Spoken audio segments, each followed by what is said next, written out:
There was a time when technology was intimidating and very few people understood it. There was a time when trendiness was just a function of the clothes you wore, how you decorated yourself. There was a time when studying had to be a chore.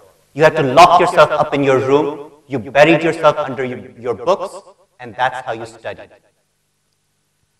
There was a time when games were just for boorish young boys who had nothing better to do with their lives than to pretend they were shooting each other.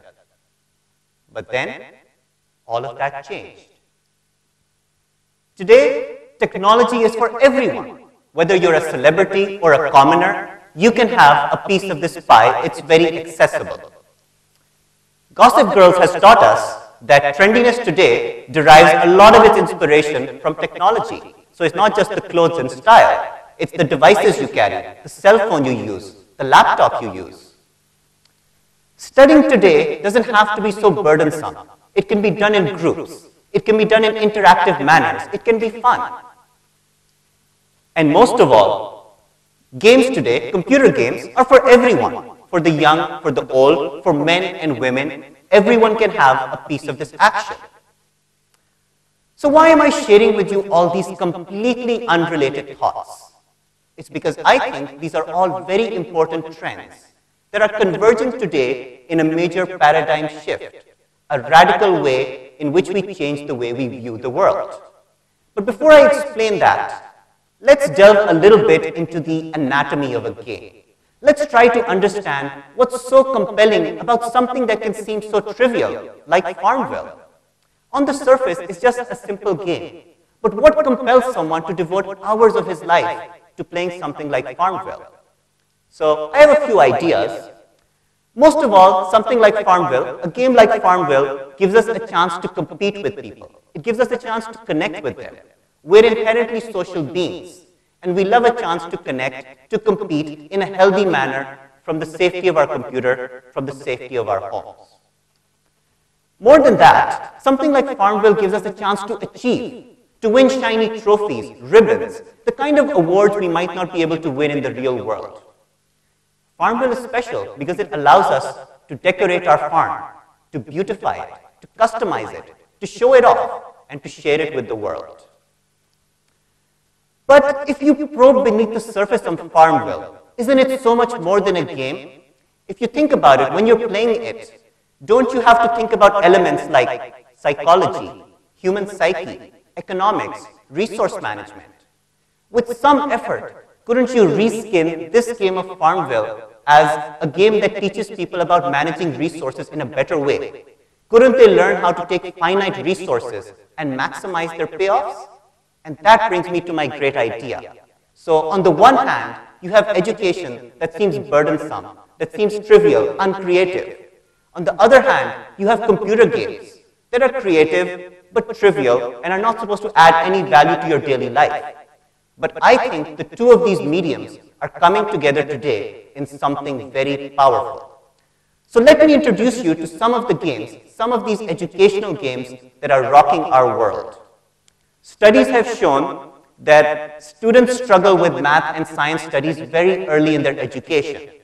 But the children of today are doing better because they're not learning math and science the way we did. They're learning biology by journeying through the human cell. They're learning mathematics, fractions, decimals by flying through space in games like these. All of us here at some point have tried to expand our vocabulary. Would you rather do it by memorizing long lists of difficult words that you're just going to forget anyway? Or would you rather do it by using interactive flashcards and playing games like Hangman that make it so much easier and more rewarding? Would you rather learn about World War I and World War II by reading some dusty old textbook? Would you rather play a computer game that immerses you into a real three-dimensional world, that gives you a chance to visit the places you can visit in the books, that gives you a chance to do the things that you would read about only in the books? Unless you think that games are just for the lazy, I would point out that there are games today that are teaching you how to stay physically fit. There are games that are teaching you how to dance. So games can really help you with all aspects of your lives. Now, having shown you some of those very special games that have rocked our world, I'd like to just share with you my personal story of how I got interested in working in this field. In my mind, one of the most important decisions you make in your life is what to do professionally for the rest of your life. The best piece of advice I received: find something that excites you about getting up in the morning and going to work. And for the rest of your life, you'll never feel like you even worked for a day.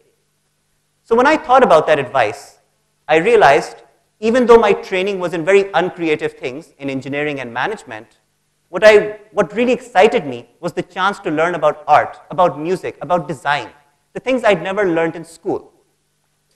I'm not inherently a creative person, but if I forced myself to enter a career where I was surrounded by more creative people, I would force myself to learn. And that is what I found rewarding, and that's what I pursued.